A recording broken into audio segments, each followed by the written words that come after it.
In this class, I'm going to talk about economics, as you can see. I'm going to talk about the definitions of economics, or in particular, one definition. But let's run through it and see what economics is about. Let's assume this is the first time you've encountered economics. I'm going to look at three definitions, but in truth, I'm actually going to look at one.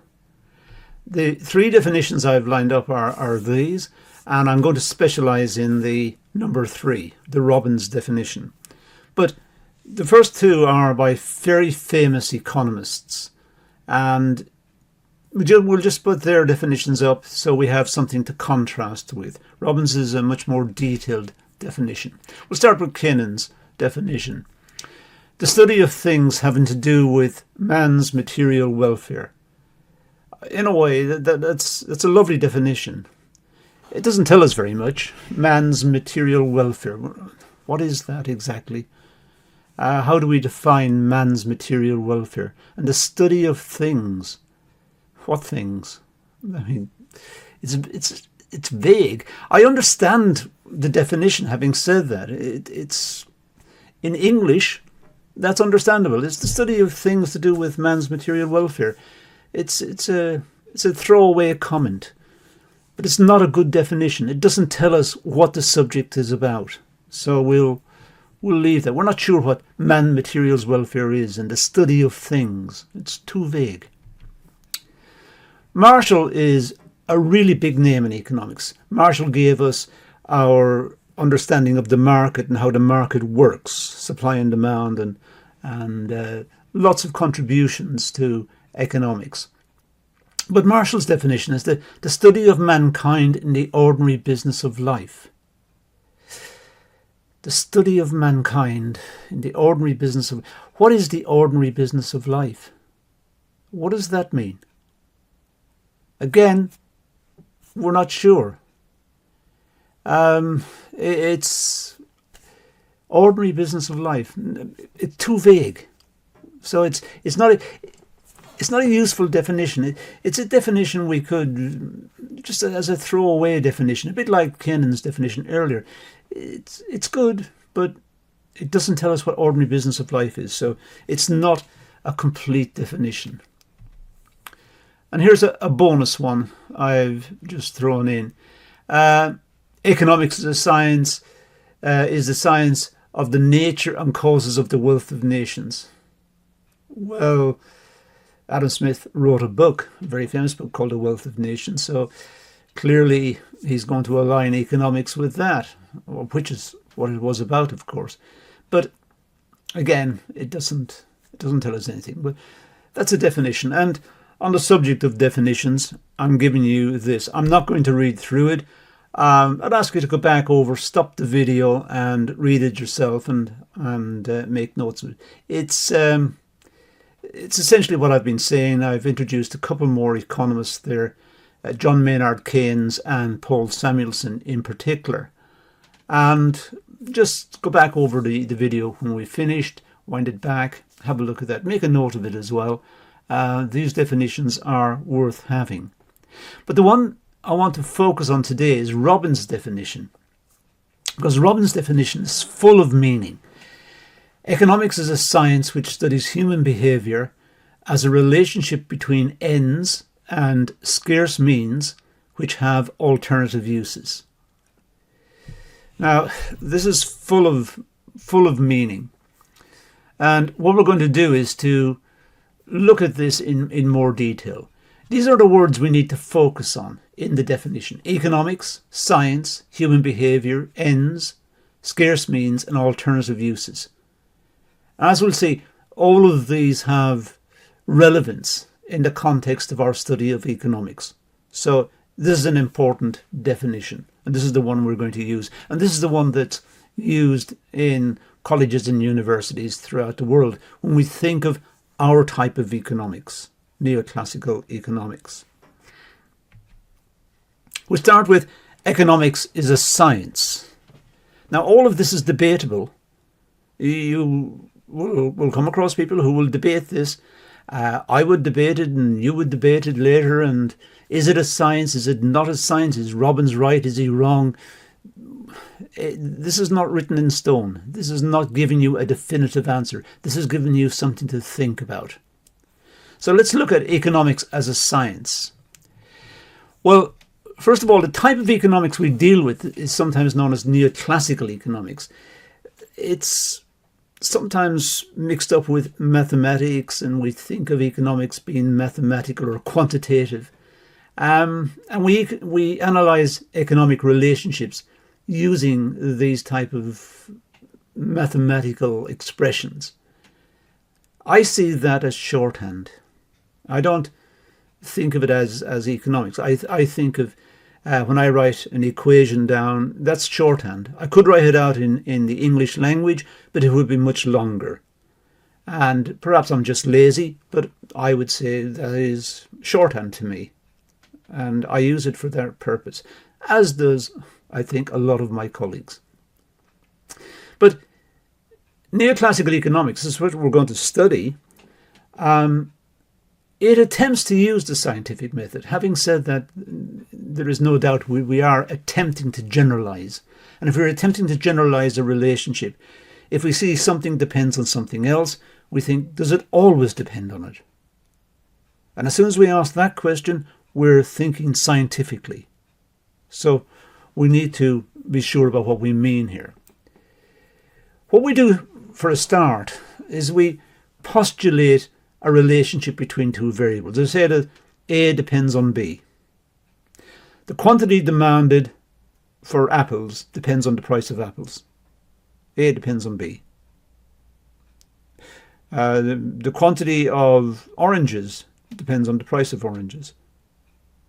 It depends on other things as well, as we'll see. It depends on our income. It depends on fashion. It depends on health warnings. It depends on lots of things. But we'll just focus on price, since we're doing economics. So we say, we can postulate a relationship. We say the demand for shoes depends on the price of shoes. Or demand for a particular type of shoe depends on the price of that shoe. So we postulate a relationship between two variables, say the price and the quantity demanded. We could postulate a relationship between trends and fashions and the demand for fashion wear, for particular styles of clothing. So we're postulating a relationship. We're simply stating the relationship. That's what postulate means. Stating. We're stating a relationship. Next, we collect data. We've got the relationship. We've postulated the relationship. Now, let's collect some data and test it. Is it true, what we're saying? Is there a relationship between those two variables? Does the demand for apples depend on the price of apples? Or does it depend on what doctors are saying and the medical profession are saying about eating apples? Maybe it doesn't depend on the price. It depends on something else. We need to collect data and test it. Then we analyze the data to determine the relationship. We analyze it using perhaps some statistical method. We've got data. We've got the volume of sales versus the changes in the prices in different markets, and we can do things with that. We can analyze it. We can look at it, draw graphs, and just look at the data. Use techniques from statistics, perhaps. And once we've done that, we draw generalizations. We say, look, every time the price of apples increases, people buy less apples. Now we've generalized every time. And we'll come back to talk about this again in a few moments. But for the moment, we generalize. And that essentially is the scientific process that we go through. Let's look at an example. Every time the price of petrol rises, less petrol is sold. Okay, that's just a hypothesis. I haven't tested this. I'm just saying it. I'm just chatting to you. I'm just talking to you, and I'm saying, look, every time the price of petrol rises, less petrol is sold. Okay. Every time? Why every time? How do we know that it will happen every time? How do we know it will happen in the future? Can I see the future? No, I can't. So what gives me the right to say every time? Where am I getting that? Let's push on. There is something called the inductive method. Now, the inductive method is as follows. We state something, or we look at something called the principle of enumeration. What we do is we look at something that happens. The price of apples has increased. Now less apples are bought. Less apples are purchased. Okay, we can quantify that. The price of apples went up by 10% and the sale of apples fell by 20%. See, we've put it into numbers. Now we can quantify it. And this is we sometimes call the principle of enumeration. We're trying to enumerate. We're trying to count this. We're trying to measure it. So we're going to test the inductive method by enumeration, by counting, by analysis. And from that, we can generalize. We say, look, all the data we've got, every time the price of petrol rises, every time the price of petrol rises, less petrol is sold. Every time the price of apples rise, less apples are sold. Now we're generalizing every time. We've only observed it 4 or 5 times, maybe in our lives, but we tend to generalize. We think this is what happened in the past. We're going to watch out for this. This is the principle of enumeration. We're generalizing. We're going from some observation to saying every time. It's a big jump. Of course, what we're doing is we're relying on all of our family and friends and neighbours and everyone we come across who perhaps have the same experience. And after a while we think, look, we all agree upon this. Every time the price of apples rise, less apples are sold. We have induced this relationship. We have induced it. We've looked at what happens in practice. And out of this, we have induced a principle. We've induced it by making observations. We've looked ahead again and again and again. And every time it happens, and therefore we tend to say, look, we don't have to go around checking it all the time. It happens every time. Every time the price of something goes up, we buy less of it. Now we've induced that principle. So that's where we get our major proposition. Let's see how it works out. Let's go to, we have looked at the inductive method. Now, the inductive method has given us something like all A is B. Every time the price of apples increase, less apples are sold. Every time. Every time. Now, all A is B. Let's change it from apples to, say, petrol. It applies to everything. Every time the price of petrol rises, less petrol is sold. So, the price of apples, let's say, has increased. Therefore, less apples will be sold. Let's have a look. This case with petrol. Every time the price of petrol rises, less petrol is sold. Every time. And what that relationship looks like is the every time, well, all is every time. A, the price of petrol rises. B, less petrol is sold. So we've put into symbols here an ordinary English expression. Every time the price of petrol rises, less petrol is sold. And we've cast it as this expression. All A is B. All, every time. A, the price of petrol rises. B, less petrol is sold. So it's a shorthand way of doing it. Now, if we're told the price of petrol just rises, has just increased, if we're told that, we can conclude logically that therefore less apples are going to be sold. So we're using logic. This is Aristotle, or roughly Aristotle, Aristotelian way of thinking. All A is B. Major premise. A, therefore B. So if we start at the top, all A is B, we've induced that by making observations. We saw the price of apples and how it changed as the price changed. We watched it in many occasions, and our friends have watched it, and we've read about it. And after a while, we've induced every time the price of petrol rises, less petrol is sold. Price of apples rise, less apples are sold. Whatever it is. So now we've got this relationship. All A is B. Now we can deduce from that. We can say, look, the price of apples has just increased. Now what's going to happen? Well, we can conclude less apples are going to be sold. So we have a major premise, a minor premise, and a conclusion. Which is all a very clever way of thinking. We have disagreements in economics. Mostly because we're dealing with something very fundamental here. Economics is very important to mankind, and we should understand economics. We have disagreements as well. We have different people believing different things. The statements may be tested. Positive statements may be tested. If it's a positive statement, we say it's testable. Like, every time the price of apples rise, less apples will be sold. That's testable. We can go and get some data and test it. Does it work every time?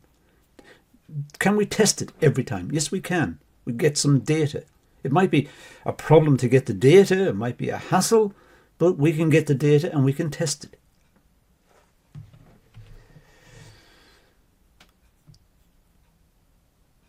We can have different types of statement here. We can have positive statements. Like all old age pensioners, if that's the right term for the elderly, receive a pension bonus of £1,000 every Christmas in the UK. That's a positive statement. It's positive, but it's not true. It's false, but it's a positive statement. It's testable. That's what we mean by positive statements. Positive statements may be tested. It doesn't mean they're true or false. It means they're testable. That's a positive statement. And we try to deal with positive statements, statements that can be testable. For example, go back to apples again. Every time the price of apples rise, less apples are sold. That's testable. We as the price of apples varies, we can test how many are sold. We can pick up the data, we can pick up the statistics, we can analyze it, we can draw graphs, we can do statistical analysis. It's testable. If it's testable, it's a positive statement. It doesn't matter how crazy the statement may sound, like the one I've got on the screen right now. All old age pensioners receive a pension bonus of £1,000 every Christmas. That's not true, but it's testable. It's untrue, but testable. We say it's a positive statement. It's positive because it's testable. There are two types of statement, positive, and there's another one which is not testable, which we'll come on to, which is normative. So positive statements may be tested. That's the point. Now, normative statements, these cannot be tested. I'll give you an example. The government ought to do something about road congestion. Well, that's my opinion. You can't test my opinion.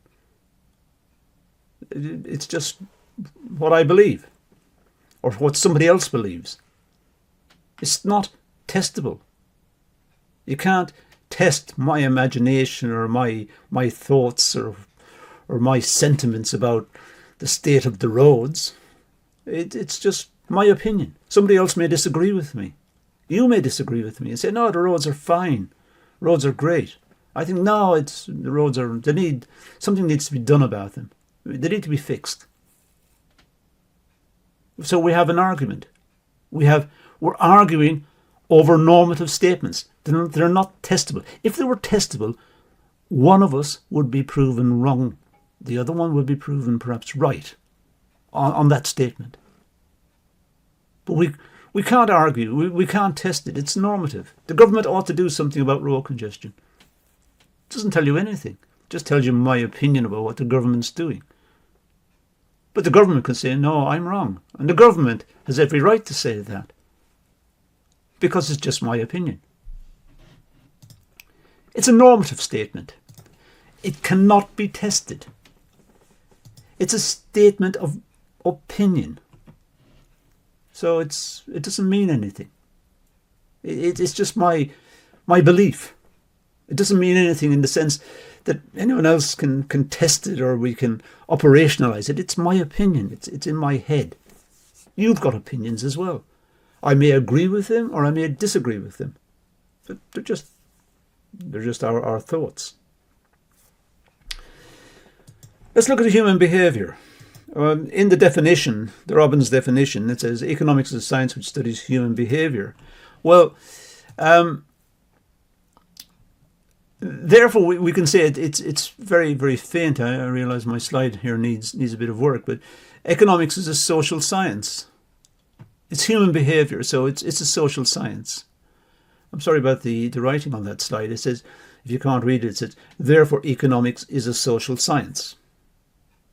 Okay, so economics is a science, it studies human behavior, and therefore it is a social science. It's not a natural science like physics or biology or chemistry. It's dealing with our opinions. These ones, you can test a hypothesis. Physicists perform experiments, and the experiments are nothing to do with the physicist's opinions. They are experiments that the outcome is the way nature is. So the natural sciences are composed of disciplines like physics, biology, chemistry, all the so-called harder sciences. Now, the relationships are more complex when we're dealing with people. We have a tougher job in many respects. Economists are dealing with psychological and cultural variables, and these are defined modelling. We're dealing with people, and people change all the time and have different opinions, and people are people. That's what it's nice to be like to be a human, because you talk to the same person twice on the same topic and you get different conclusions, different perspectives. It's what it's like to be a human. So we are different. Natural science and the social sciences. We are distinctly different. In general, we have more variables to consider than the natural sciences. Natural sciences, they control a certain number of variables to perform the experiment, to make sure that certain things do not impinge on the experiment. We are dealing with people. People are extremely complex. And we're all inconsistent. We change our opinions and we change the way we live and we change our ideas, and so we are difficult to deal with. So the object of study in the social sciences is man, and we're more complex than the natural sciences. In fact, we are perverse. That sounds a bit strong, but we are perverse in a way because we don't like to be predictable. Being predictable, it sounds an insult. It sounds like, oh, you're a very predictable person. It sounds like I'm insulting you. If I say you're a predictable person, or I'm predictable, it normally has a connotation that I'm boring. I'm a boring person. I like to think I'm not boring. So that's the contrast between the natural and the social sciences. Now, there is a group of economists called the Austrians. They're quite controversial in many respects, but they've come up with a lot of interesting questions. They consider man far too complex to be modelled mathematically. They're totally opposed to everything we're going to do. And if you have a chance, I'd strongly recommend you look up online Austrian economics and do some reading into the subject. You'll get a totally different perspective, and a very interesting perspective as well. So we have to give them credit for shedding light on a problem that the approach that we're going to take has inherent. It's built into it. We have a problem. The problem is essentially you and I. We are not things. We are human, and we are capable of making crazy decisions and changing our behavior and being unpredictable. Whereas a particle in a laboratory with a scientist, that particle will operate according to the nature of the thing, the nature of the particle, the nature of the experiment. This experiment does not set out to upset the scientist. In economics, we get changes all the time. What sometimes we do in economics is we make an assumption in Latin, everything else being constant, ceteris paribus. And ceteris paribus means, look, we've got lots of variables here. We're dealing with people like you and I, and we are complex. What determines my demand for bread? Well, lots of things. My income, the price of bread, how far the shop is away, the convenience of buying the bread, the style of the bread, the look of the bread, medical reports about eating bread, the alternatives, whatever they are, potato and whatever, French fries or whatever, rice, we could have rice instead of bread, whatever. So there's a lot of things to be taken into account when you go to buy bread. Buying bread is complicated, but so is everything else. So what we do is we hold all of those constant. We say, look, today I'm going to buy bread. I'm going to focus on the bread. So I go to the shop and I think, oh, the price of bread's gone up. It's increased dramatically. Maybe I won't buy it. Maybe that's too expensive. I'll buy something else. I'll buy some rice. So ceteris paribus is when we're holding everything else constant. We're saying our decision is dependent entirely upon the price, or our decision is dependent entirely upon our income, holding everything else constant. So we must specify that. Bear this in mind. We're coming back to it later on. That's the Robbins definition. We've got as far as ends and scarce means. We've looked at human behavior. Let's look at ends and scarce means. Ends are just our wants. This is what we want. The ends of my activity is to produce my own welfare, to produce, in very crude terms, produce some money, which I will convert into goods and services that I want to purchase. And that's why I might want to work or do things. We have a lot to talk about with money and what is money and so on. We'll ignore all of those issues for the moment. I'm just saying that the ends of economic activity is to satisfy wants. That's why we do what we do. We have a want. Sometimes we're not aware of the want. The want is almost created for us by perhaps advertising or by lifestyles. My neighbours have got a new car, therefore I want a new car. So I now have to work harder to get a new car. I don't know, I'm just saying there are lots of influences in what we want. It's not a simple, straightforward, I wanted. It must be determined by something else. The means are the ways we satisfy our wants. And that's important.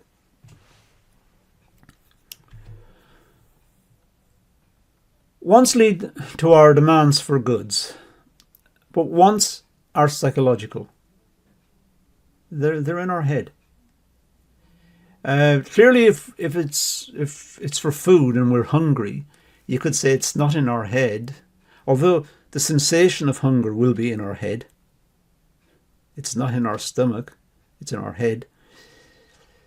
But by and large, our wants are determined by psychological issues. And that's why they're open to influence by, for example, marketing and advertising and promotions and what your neighbours are doing and So our wants may be seen as broadly psychological.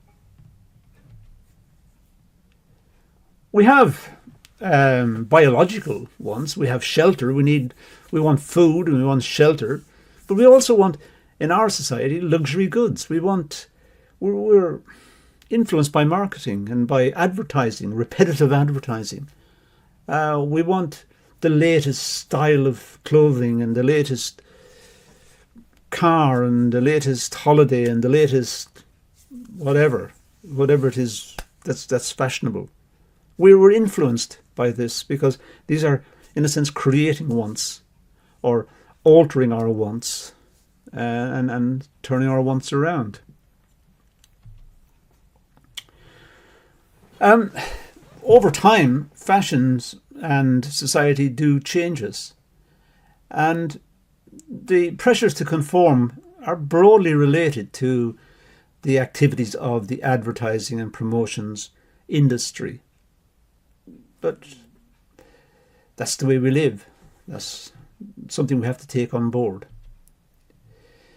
There's also cultural issues. For example, the satisfaction of some wants may generate new wants. If I purchase a house, I'll probably need to purchase furniture. There's no point having a house and nowhere to sit. So we buy furniture as well. But also, if our neighbours buy something, we might buy it as well. Or buy an even better version to make them feel bad. There is a culture, there is a family and neighbourhood effect that kicks in when we go purchasing as well. And these are all dealt with in the module on marketing. So these are not quintessentially economics. So we'll just mention them and move on. Scarcity is one of the truly big issues that economics deals with, and it deserves its own set of classes and videos. So watch out for these. These are going to come. I'm not going to deal with it in any great detail here. This is a big topic, and there will be separate classes on this. So watch out for it. So means, well, the means is what we do, how we turn raw materials into goods and services that we can consume. And that comes under production.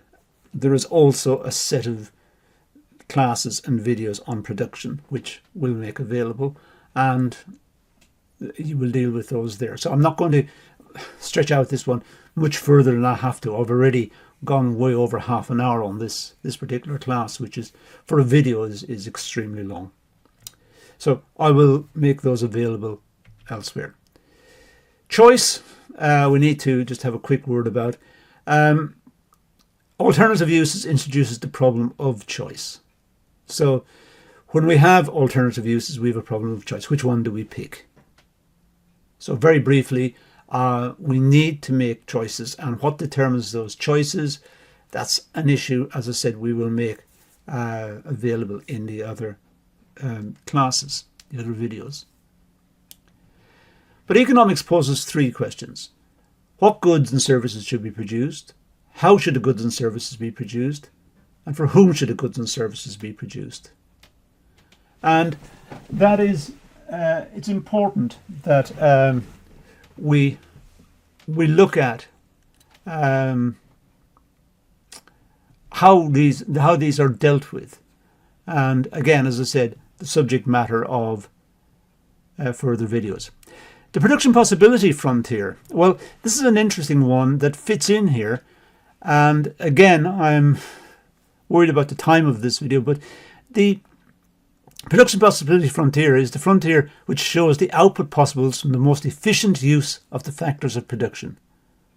So imagine, for example, we're going to produce guns or butter. This is a very famous example in economics. Now, guns and butter, we can produce so many guns and so many units of butter. And the table here tells us what we can have. If we produce one gun, we can have 21 units of butter. If we have two guns, we have to cut down on the amount of butter. We can't have more of each. The more of one, the less of the other.